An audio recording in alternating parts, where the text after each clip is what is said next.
오늘 본문은 하나님이 아브라함을 부르시는 사건과 아브라함의 반응을 기록한 이야기입니다.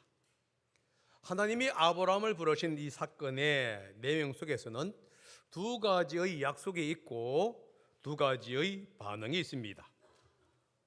첫 번째 약속은 1절과 3절에 나오는데 이 약속은 복에 대한 약속이고요. 이 첫 번째 반응은 4절에서 6절에서 나옵니다. 이 복에 대한 약속에 순종으로 반응을 합니다. 두 번째 약속은 7절 상반절에 나오는데 땅에 대한 약속이고요.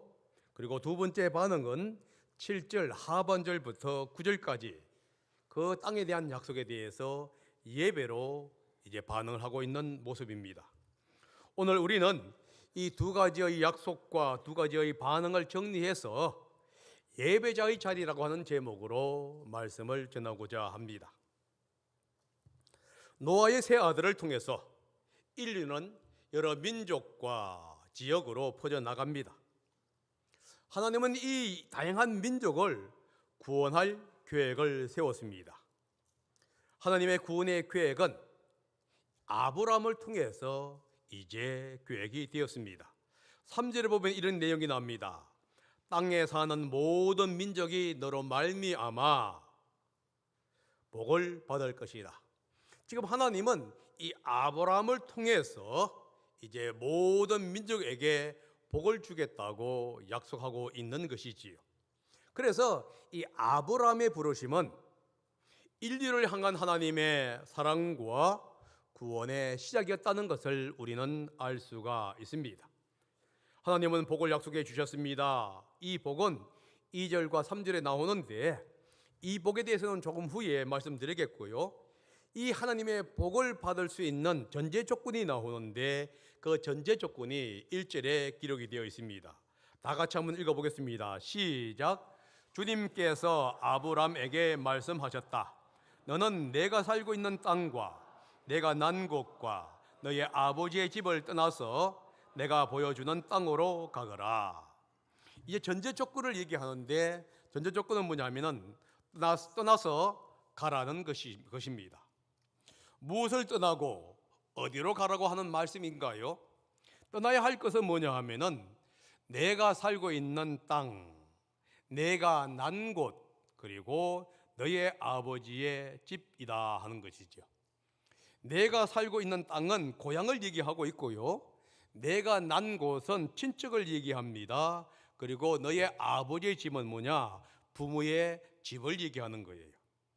지금 하나님은 아브라함에게 고향과 친척, 부모를 떠나서 가라고 이제 명령을 하고 있습니다. 사실 고향과 친척, 부모의 집은 안전을 제공하는 곳이고 평안을 제공하는 자리입니다. 이 안전과 평안을 제공하고 있는 그 자리를 스스로 떠나가라고 주님은 명령을 합니다. 사람은 익숙한 환경을 찾고 그것에 안주하기를 바라는 이 경향이 있어요. 그래서 사람들은 바벨탑을 쌓고 그것에 안주하기를 원했던 것입니다. 익숙한 환경, 안정과 평안을 추구하는 마음은 바벨탑을 쌓는 사람에게만 있는 것이 아니라 우리들의 마음 속에서도 여전히 존재한다 하는 것입니다. 우리는 예배하기 위해서 교회로 옵니다. 그러면 자신도 모르는 사이에 매번 자신이 앉고 있는 그 자리로 발걸음을 옮겨요. 왜냐하면 그 자리가 익숙한 자리이기 때문에 그래요. 일단 익숙해지게 되면은 바꾸려고 하지를 않지요. 바꾸려고 한다든가 아니면 새로운 것을 하려고 하게 되면은 일단 낯설고 불편하기 때문에 그렇습니다. 바로 이런 마음이 안전을 추구하는 마음입니다. 그래서 제가 여기서 딱 서면 이렇게 쓱 보게 되면은 누가 나왔는지 안 나왔는지를 알 수 있어요. 왜 그러냐면 대부분의 성도들은 그 자리에 앉아 있거든요. 그런데 그 자리에 앉아있기 때문에 쓱 보고 그 자리에 있어야 할 사람이 없다 그러면 안 나온 거예요. 만약에 여러분들이 매주 올 때 여기 앉았다가 저기 앉았다가 하면은 이 목사가 누가 안 나오는지 모릅니다. 그런데 대부분은 뭐냐면은 있는 그 자리에 앉아요. 이게 바로 뭐죠? 안전을 추구하는 마음이 있기 때문에 그렇지요. 그런데 하나님은 아브라함에게 익숙한 환경, 안전을 제공하고 있는 자리를 지금 떠나라고 얘기하고 있어요. 그리고는 하나님이 보여주는 땅으로 가라고 명령을 내리고 있다는 겁니다. 지금 하나님이 뭘 얘기하고 있냐 하면은 안전을 제공하는 땅을 떠나가지고 안전이 제공되지 않는 땅, 불편한 자리로 가라고 지금 얘기하고 있는 것이에요. 그런데 문제는 뭐냐 하면은 하나님이 가라고 하는 그 자리는 어디인지 분명하지를 않다는 것이 문제가 됩니다. 하나님은 단지 이렇게 얘기했어요. 하나님이 보여주는 땅으로 가라라고 얘기할 뿐이에요. 그 장소가 어디며 그곳으로 가는데 무슨 일이 일어날 것인지에 대해서 성경은 상세하게 설명하지도 않고 침묵을 지켜버려요. 다시 말해서 하나님이 가라는 장소는 예측 불허의 장소이면서 어떤 것들도 발생할 수 있는 자리라 하는 것입니다. 여러분, 목적지가 어디인지 모르고 가는 것처럼 어리석은 일은 없을 거예요. 목적지를 알아야 최단 거리로 갈 것인지 우회 도로로 갈 것인지를 결정할 수가 있습니다.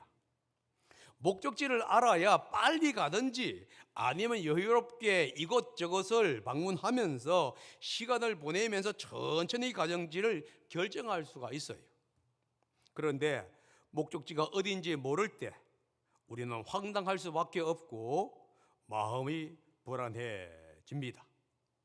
마치 서울에 있는 김서방 집을 찾아가라고 얘기하는데 그 차에 내비게이션이 없는 것과 마찬가지죠.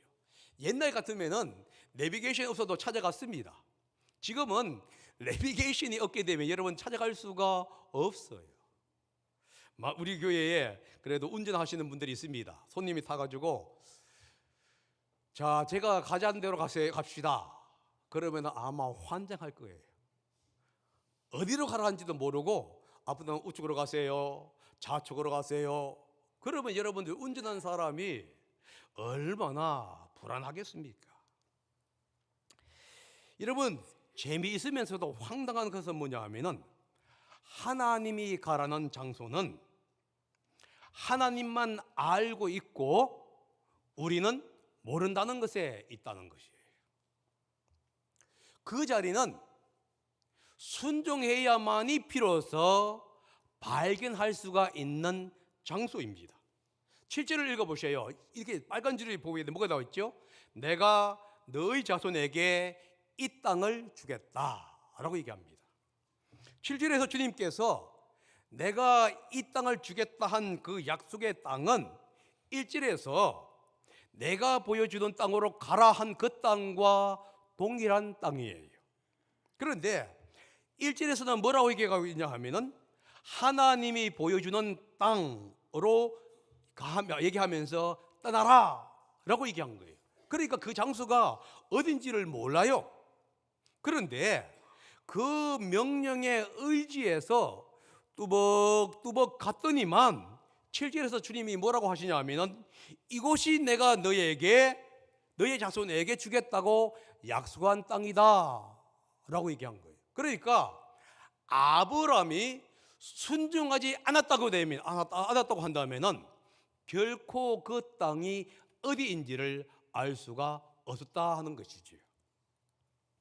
주님은 때때로 이런 식으로 우리의 인생을 인도할 때가 많다는 것을 여러분 기억하셔야 합니다. 우리가 하나님의 계획을 안다면은 그 계획에 맞게 어떻게라도 준비할 수가 있어요.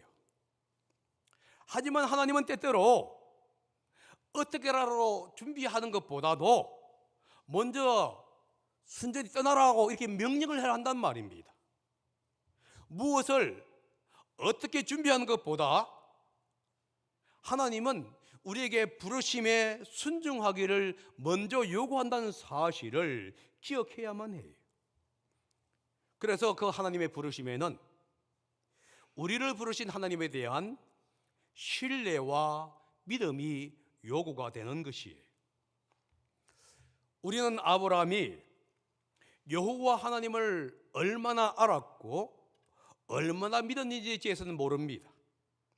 우리가 아는 것은 단지 이것이에요. 아브라함의 가정은 불신의 가정에서 태어났고, 아브라함은 그리고 그 불신의 가정에서 성장을 했습니다. 그리고 하나님과 어느 정도의 접촉이 있었다는 것은 틀림이 없다 하는 거예요. 그러나 그가 얼마나 하나님을 알았는지에 대해서는 성경은 침묵을 지킵니다. 한 가지 아는 것은 뭐라고 하냐면, 이 불확실한 가운데 아브라함이 여호와의 말씀에 순종했다고 하는 사실이에요. 이 순종했다고 하는 사실에 근거해서 우리는 이렇게 결론을 낼 수 있는데, 아브라함은 여호와 하나님을 믿었다라고 얘기할 수가 있는 겁니다. 만약에 그가 믿지 않았다고 한다면은 순종의 길을 가지 않았기 때문에 그래요. 여러분, 내가 하나님을 얼마나 알고 얼마나 믿었느냐가 중요하지를 않아요.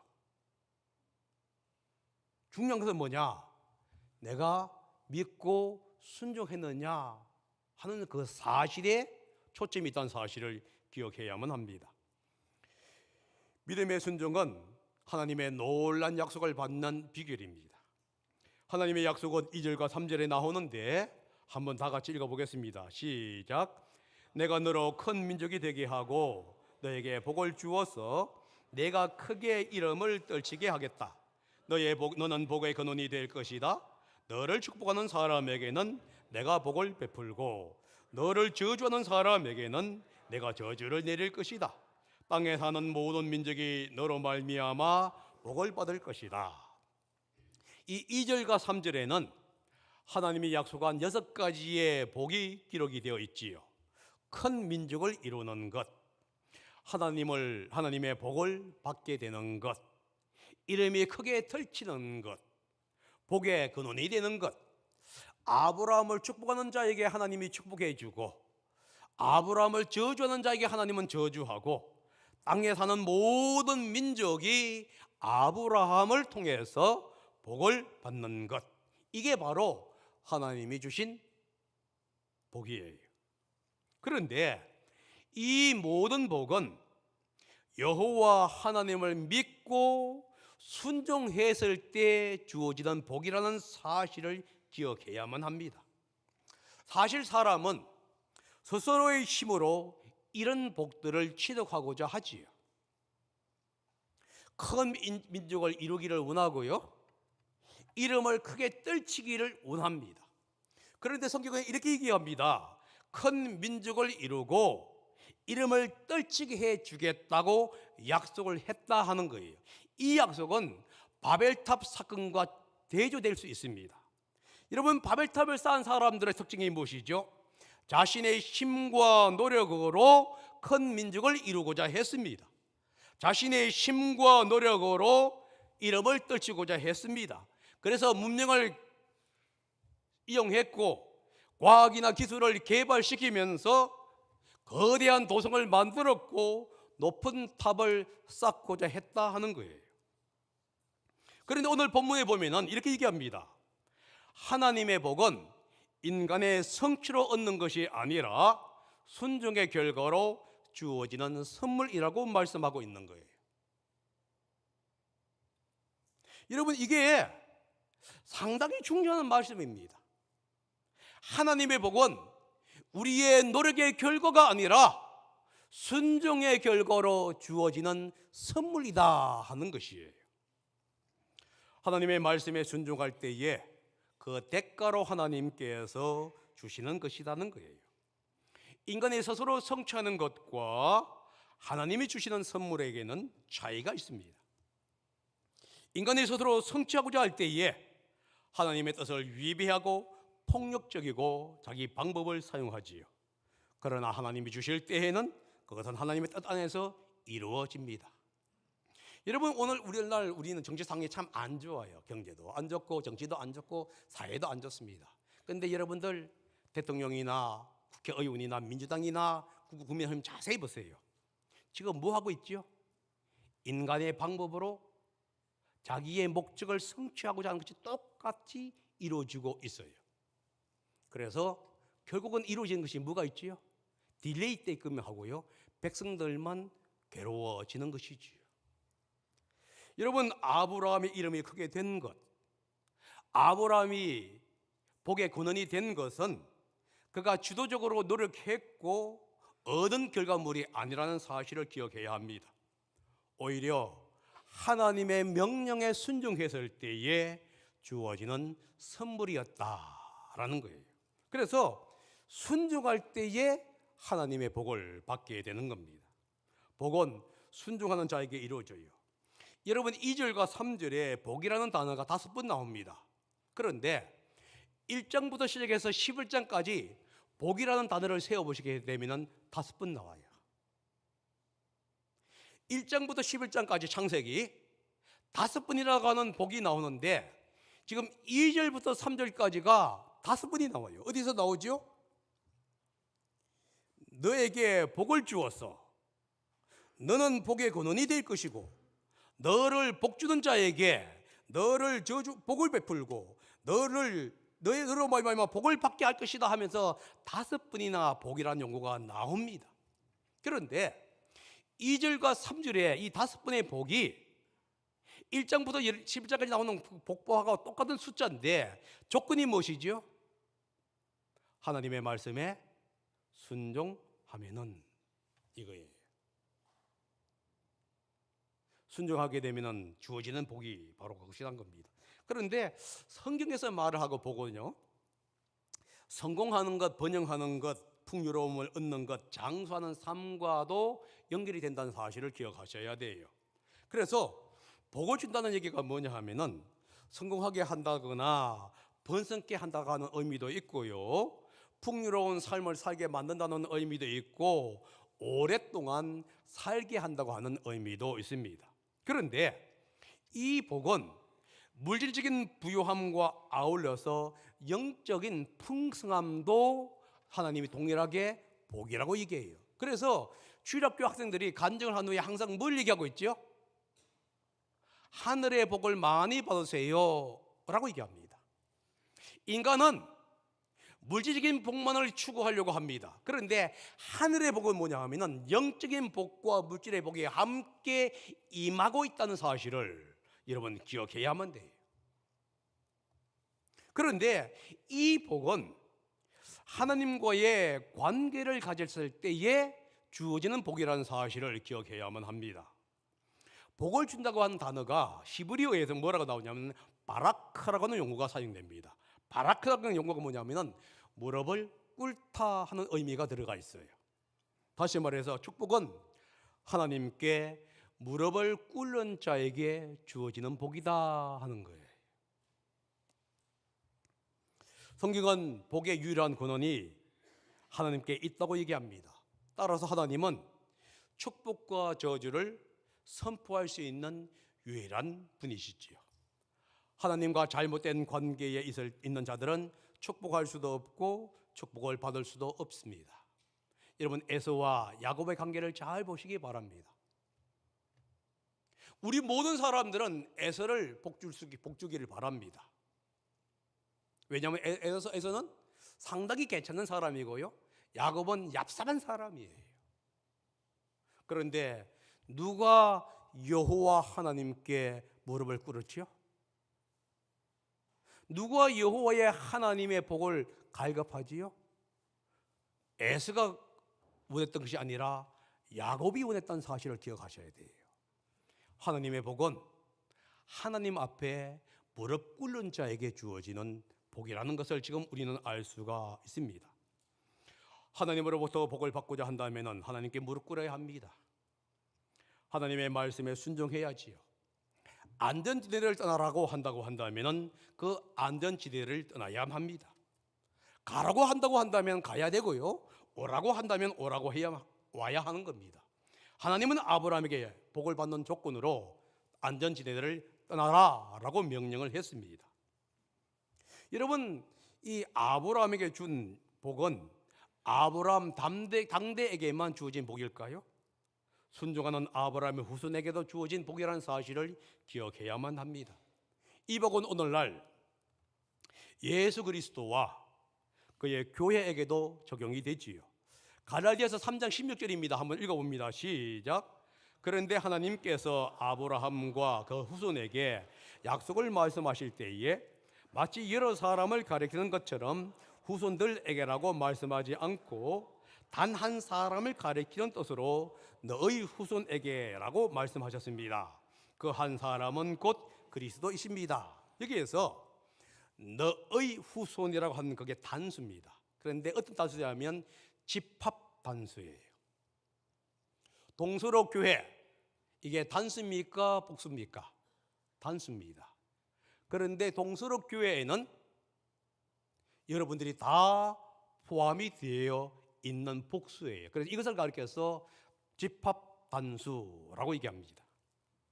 이 집합 단수에는 예수 그리스도와 함께 예수님을 따르는 모든 무리가 다 포함이 있다고 하는 것을 우리는 얘기해 주지요. 예수님과 예수님에 따르는 모든 성도들은 하나님의 복을 받는 수혜자가 될 뿐만 아니라 전달자가 된다는 것을 우리는 얘기하고 있는 거예요. 우리는 만나는 사람에게 복음을 전해야 합니다. 복음을 통해서 그리스도를 만나게 되면은 그 사람은 하나님의 복을 받는 수혜자가 될 뿐만 아니라 동시에 복의 전달자가 되기 때문에 그래요. 그러므로 여러분들은 예수님을 영접한 순간 여러분들은 하나님의 복의 수혜자가 될 뿐만 아니라 가까이 있는 여러분의 자녀들에게 복을 전달하는 축복의 메신저가 됐다는 사실도 기억해야만 되는 거예요.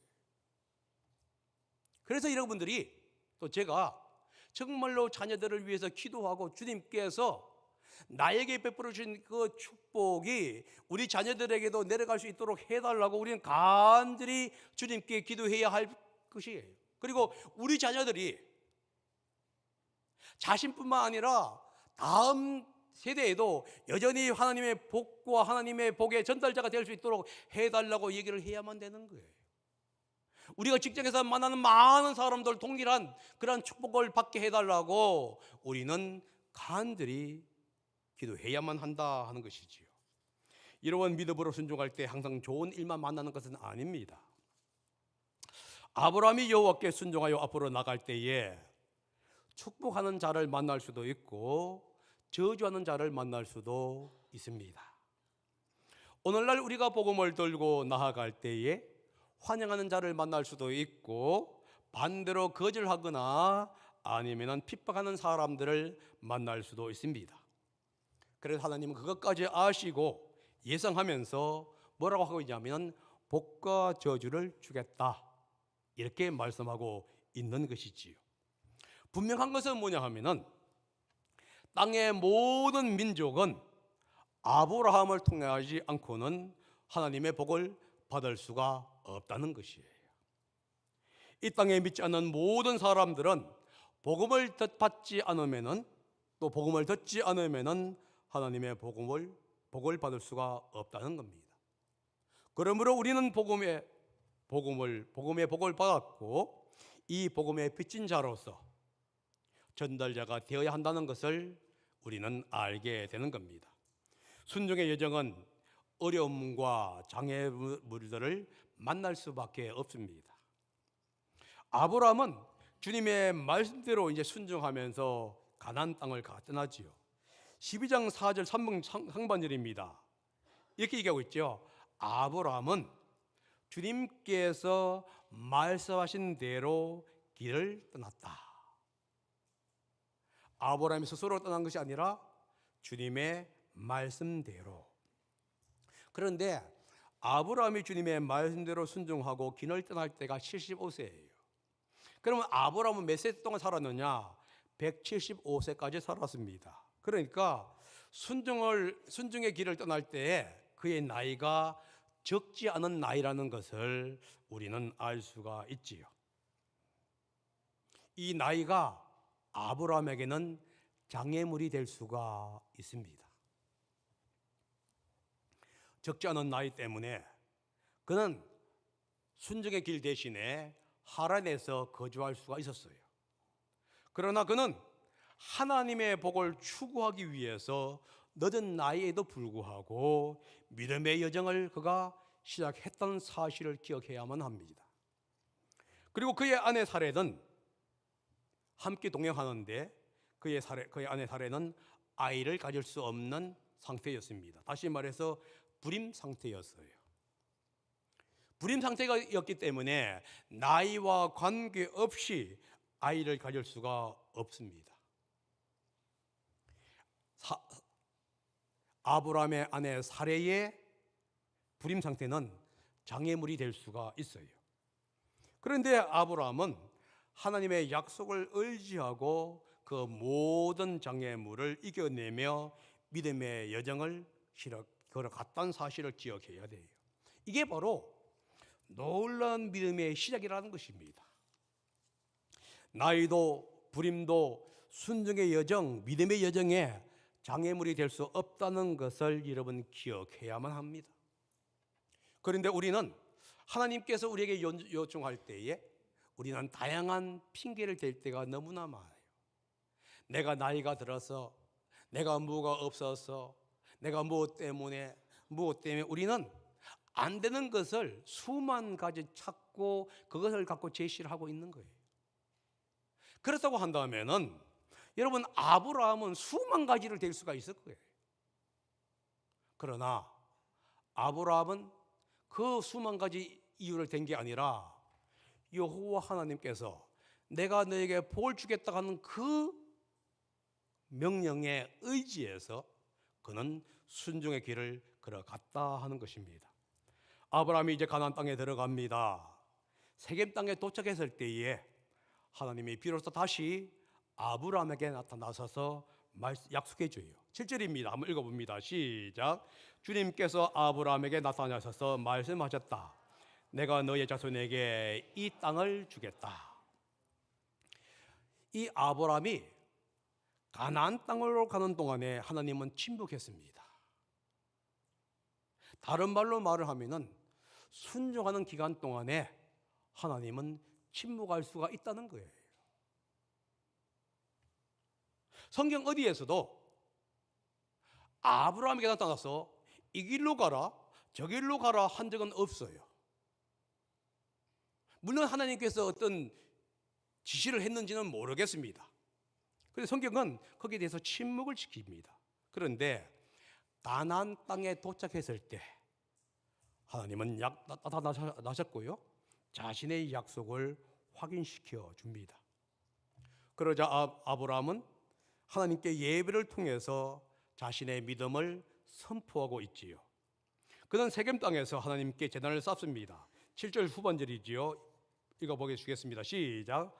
아브라함은 거기에서 자기에게 나타나신 주님께 제단을 쌓아서 바쳤다.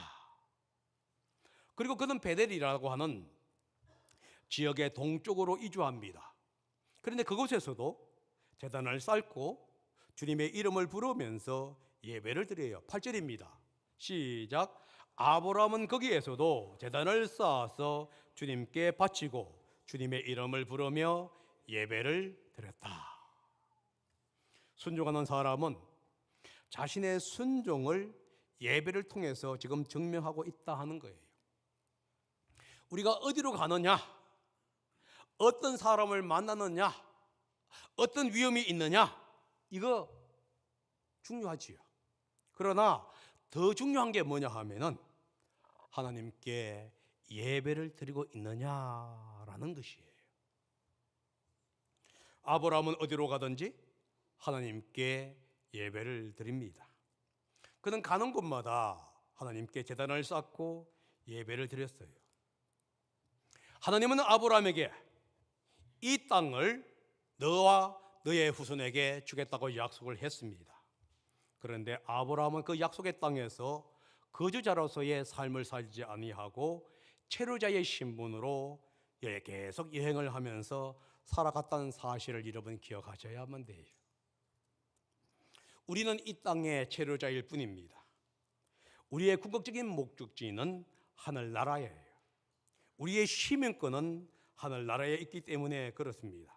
그러므로 우리는 우리의 본향인 하늘나라로 가기까지 삶의 자리에서 체류자로서의 그리고 예배자의 삶을 살아가야 한다는 것을 다시 한 번 더 이 아브라함을 통해서 배우게 되는 것이에요. 예배는 두 가지가 있습니다. 하나는 뭐냐 하면은 공적인 예배가 있고 다른 하나는 삶의 예배인 사적인 예배입니다. 공적인 예배는 모이는 예배이고 삶의 예배는 흩어지는 예배지요. 이 두 가지가 조화를 이루어야 한다는 것이에요. 흩어져 드리는 삶의 예배를 통해서 우리는 섬김의 자리, 전도의 자리로 우리는 나아갈 수가 있습니다. 우리는 삶의 자리에서 복음의 빚진 자로서 살아갈 수가 있다 하는 것을 얘기하는 것이죠. 밤에 공적인 자리에 와서 우리는 하나님을 경배하고 찬양합니다. 그리고 이 하나님의 말씀과 명령 속에서 새로운 힘을 얻고 새로운 사명을 우리는 받게 되어서 삶의 현장으로 나아가게 되는 겁니다. 그러므로 공적인 예배와 삶의 예배가 잘 조화를 이루어야 합니다. 한 주간도 잘 조화를 이루면서 예수 그리스도의 이름으로 여러분 복의 수혜자가 되시고 복을 전파하는 전달자가 되기를 예수님의 이름으로 축복합니다. 기도하겠습니다.